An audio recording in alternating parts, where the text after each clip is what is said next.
MZTV. Greetings, ladies and gentlemen of the body of Christ and ruffians and roughhousers and roughneckers. This is Martin Zender, and I got some great stuff for you today. You remember how, I think it was 2 weeks ago, I had a series called Here Comes Free Will Again, and there were two protesters. Remember, I had a male and a female protester in different parts of the world protesting. Well, we have a new development. Now we're down to one protester. Greetings, everyone. Again, Martin Zender. Going to talk about my friends Jason and Jessica, and I'm going to share a couple videos that they made with you. They're a couple, seem to be a happy couple. Love to see it. Great. And Jason was indeed the male protester. He's the one that had a problem with the fact that, well, if God's doing everything, then it seems like I disappear. If God's doing everything, including making vessels of dishonor, why does he judge them? Or conversely, if God is responsible for making people good, which he is, otherwise known as a vessel of honor, God makes both out of the same lump of clay, then why does he reward people for works he did? Well, now Jason had an aha moment. I'm going to share that with you. I'm going to share a great video that he made about debating, endless debating, and about how to herald the truth. And then Jessica, I guess friends call her Jess, but formerly Jessica made a great video called Jesus Saved instead of Jesus Saves, bringing out the truth of the salvation for the world that was done in the past, namely at the cross. Great messages, going to link to those, get into more detail here soon.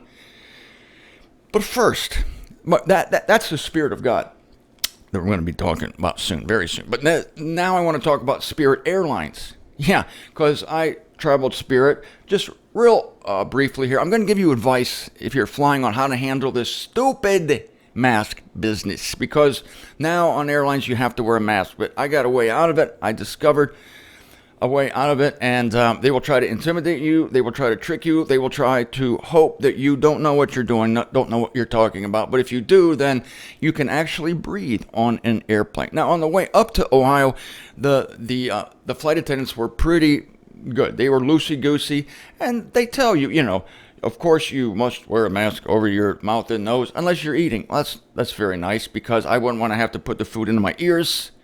So it's very nice of them to allow us to not wear the mask while eating. Or you could just put a hole right here in the mask over your mouth and nose so you can eat while still wearing the mask. I suppose that's an option. But they were cool. They were laid back, and I never had the mask over my mouth. All they wanted to do on that flight was just to see it there. But I never, whenever I have to wear a mask to go into a store, I never put it over my nose. I just put it right here. You've seen me demonstrate it. Because I like to breathe. I don't like to breathe my own poisonous exhaust. Don't like it. It's not good for you. And to wear it on a flight where the air is crappy anyway, it's not healthy. It's not healthy. Okay, it was kind of nice. It was the flight. Just everybody is like, who cares? On the flight back, I had two militant flight attendants. Militant. The first thing they said, they were females. I don't know if this means anything, but the flight attendants on the flight up to Ohio were male. On the way back, they're female. Don't know if that means anything. I'm not making any broad applications or accusations here. Just saying. I came onto the plane. Classic. Oh, by the way, I didn't wear the mask in any of the airports. Not in the Fort Lauderdale airport, not in the Columbus airport. Nobody said a word. There were a couple other people, radicals like me, that weren't wearing masks. Nope, didn't wear it. But you can't get on the plane unless you're wearing your mask. I get on, sir, you must have that mask over your nose. Oh. Very obsessive about it. Well, okay, so I went to my seat, didn't do it. I came back and I was told again. I said, well, I have breathing issues. And I actually do. No, it's just true.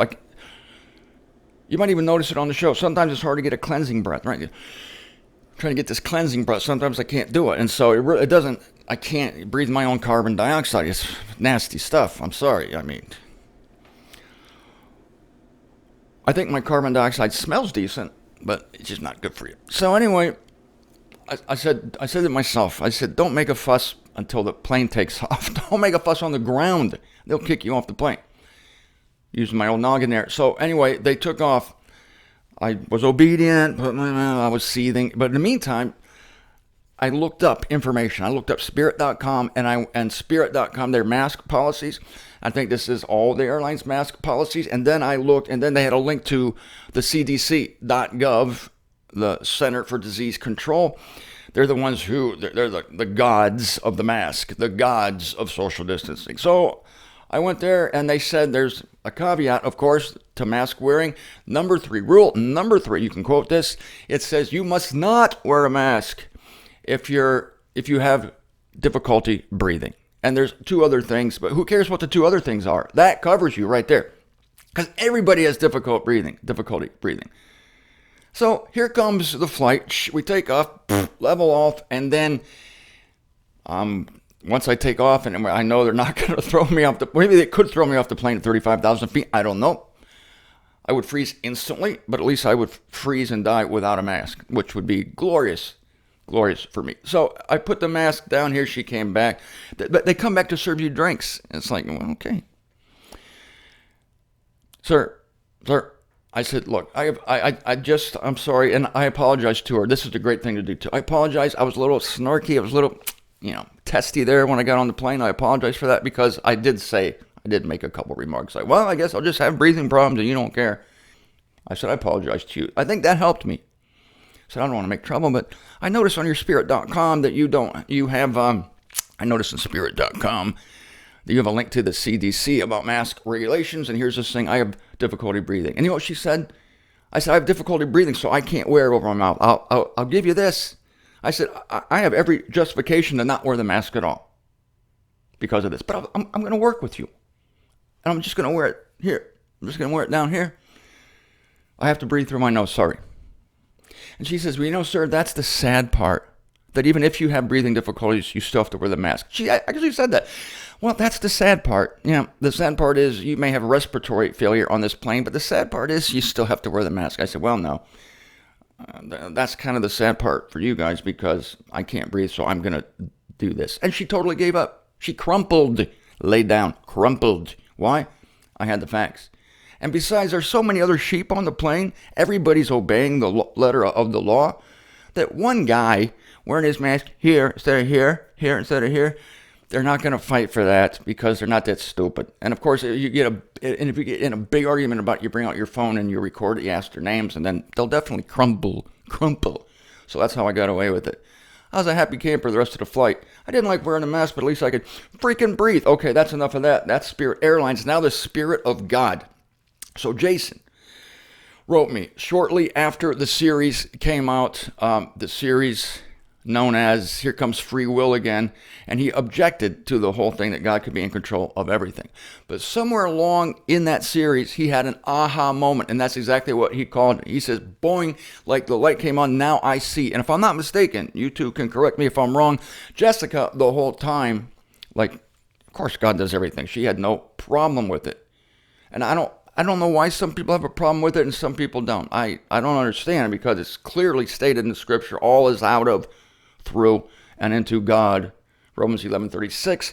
God is operating all in accord with the counsel of his own will. Ephesians 1:11. God is operating in you to will and to work for the sake of his delight. Philippians 2, verse 13. But Jason, and I didn't condemn either of these protesters, either the male or the female. I just challenged them. I just brought scripture to them to see what God would do. And Jason saw the light. So far, as of this recording, the female protester has doubled down and dug a trench. And it's like, no, God's not in control of everything. So we'll see. I will report to you if that situation changes. But our friends, Jason and Jessica. So Jason sends me this text yesterday. I was getting off the airplane. No, actually, I was getting out of the airport. And I found this text from him. And he says, look what Jessica just sent me. This verse truly proves God is in control of everything, including man. So this from a man who was who was protesting that very fact 2 weeks ago. But beautiful moment, aha moment, saw the light. We all came to that. I came to that. I didn't always believe what I believe today. So his girlfriend, or his significant other, his partner in crime, Jessica, sends this. And I've known this verse. I love this verse, but for some reason, I did not bring this verse out in the series. And when I saw this, I'm going, oh my gosh, there it is. It's a beautiful verse. And Jessica brought it out of the groove-yard of hits, and here it is. Ecclesiastes 3:11. He, capital H, God, has made everything fitting in its season. However, this is still the quote from Ecclesiastes 3:11, written by the wisest man ever, King Solomon.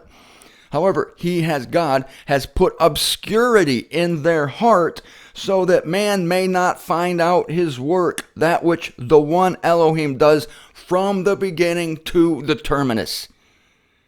Listen to what this is saying.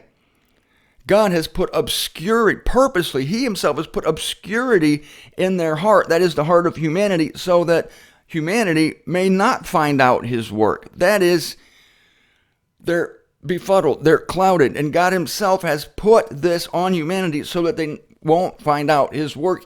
And what is his work? His work is that he, the one Elohim, does everything from the beginning to the terminus. He does everything. He does everything. This goes along with Isaiah 46:10. God tells the end from the beginning, and from the beginning. We have here the beginning and the terminus.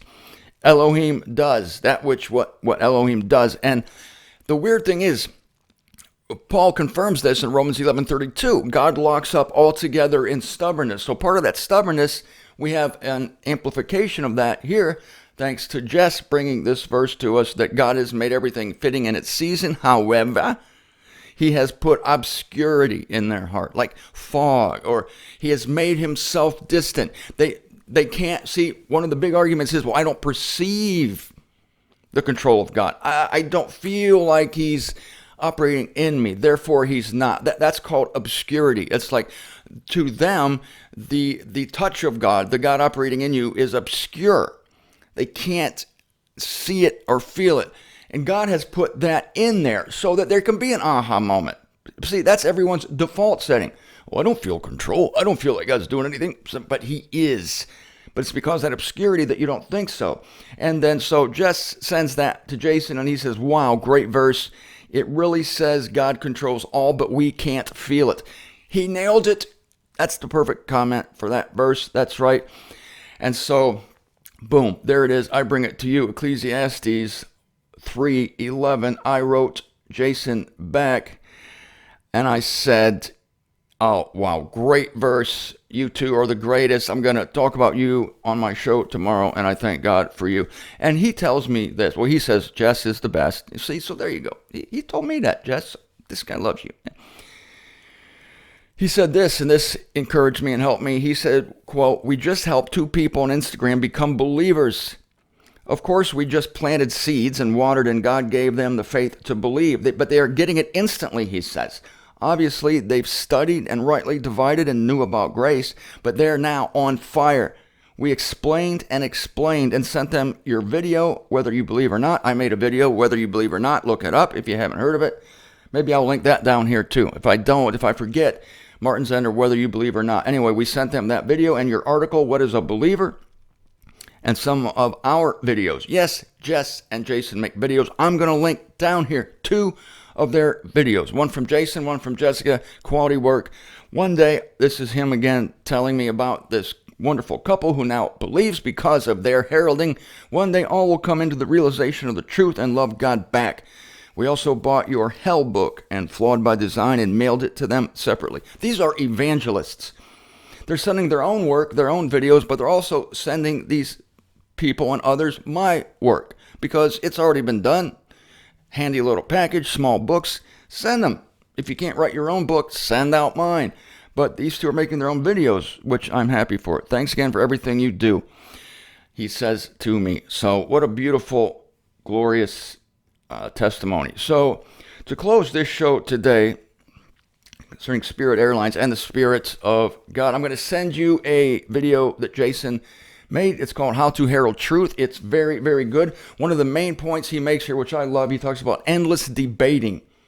Yes, endless debaters. Paul was incensed by this back in the day, that there were people just wanting to debate endlessly, and they had no interest in coming to a realization of the truth, right? 2 Timothy chapter 3, forever learning, forever debating. We just want to debate. We just want to see people arguing, but we don't want to come to any realization of the truth. That was going on back in Paul's day.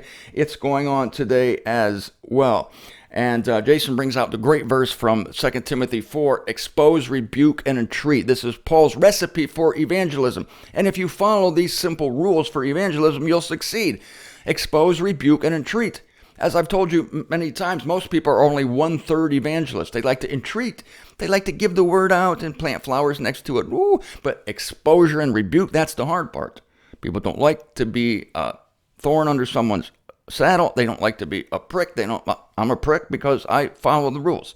Expose and rebuke. You must expose the error and rebuke people. And Jason has a great line in here. You announce the truth. You're not in it to argue with them, really. You're not in it to be persuaded by anybody else. You know the truth and you herald it. And you don't get into endless debates. You don't let yourself be drawn into endless debates where people just want to talk and not come into a realization of the truth. That is not your responsibility. So, great video. Thank you for that, Jason. And then Jessica's video, Jesus saved. Jesus saved. Yes, there is an element in which we are being saved, but she brings up the important truth that is ignored in all of Christianity, that Jesus Christ did a work, it was successful, and we are now only coming to a realization of what he did.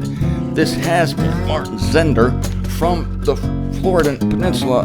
Please look into these two fellow believers and support their work. I'm thankful to God that they're doing it.